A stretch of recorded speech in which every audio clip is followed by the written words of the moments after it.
দেখো আর দেখিও না আর এর থেকে কম কাটলে আর কেটো না। ঠিক আছে ওইটুকু কেটে দাও আর একটু পারলে আর একটু কেটে দাও কাটবো? না ছেড়ে দিই আবার কাটবে বসে বসে আমি ওড়াই দেবো বসে বসে কাটবে তারপর ঝামেলা হয়ে যাবে তুই ফ্যানটা আমার চুল নিয়ে গেলে না দিদিকে ঢুকতে দেবে না কেউ বলবে এই কালারটা যে করে রেখেছো কালো করে আছো বেরিয়ে যেতে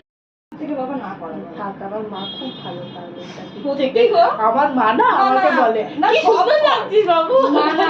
ব্যাপারটা হচ্ছে আমাকে সব কর কিন্তু চুলে হাত দিবি